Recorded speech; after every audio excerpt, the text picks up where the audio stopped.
Good morning mga ka-mulberry! Here's an update sa ating mga mulberries in school. Pruned almost 2 weeks na. So ganito yung kanilang improvement or development. So meron na tayong mga bagong sprouts na nagdadala na ng mga bunga.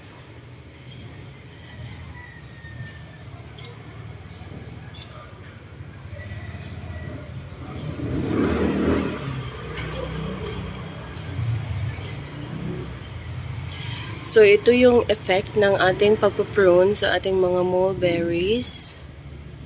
Ganyan. So, ganito talaga pabungahin yung ating mulberry. Need natin na i-prune. If you have a small space, kagaya na lang nitong sa amin dito. But if you have a larger space, pwede mo yung gamitin yung bending, nagbe-bend ng mga sanga. But here, hindi yun applicable dahil maliit lang yung space. So, ganito na yung kinalabasan ng ating pagpuprune. Meron ng mga bunga na makikita. Ganyan. So, ito yung mga mulberries na itinanim ko dito sa school. And marami yung na-inspire na mga mulberry lovers din na magtanim din sa school. Further, yung sa K-12 na curriculum, meron sila doon na magagamit nila in their TLE or TVL ba yun? Yung ibang mga sprouts ay delayed yung paglabas, kagaya nito. Ganyan. So, yung bunga din, hindi sabay-sabay na nahihinog lahat. So, ito sa isang puno lang.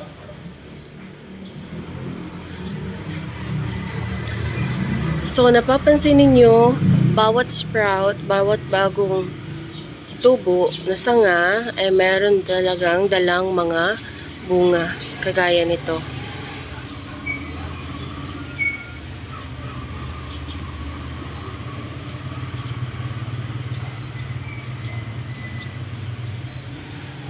Maliliit pa to dahil hindi pa almost 2 weeks pa lang ito. Hindi pa talaga totally 2 weeks. Dahil na-prune tayo ng Sunday.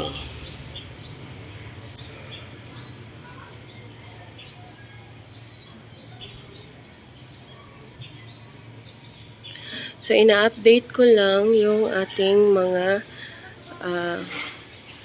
na-prune na mulberry dahil merong nagpa-follow kung ano na yung development ng ating prune. So, ganito po sila kapag naputulan po ng mga sanga.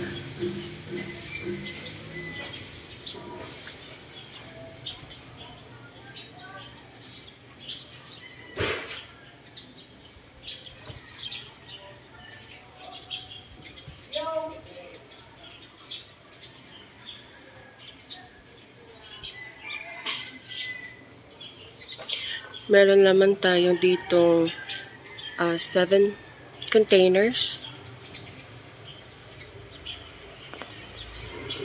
ng ating mulberries here in school. Dahil nga limited yung space namin, napaka-limited talaga.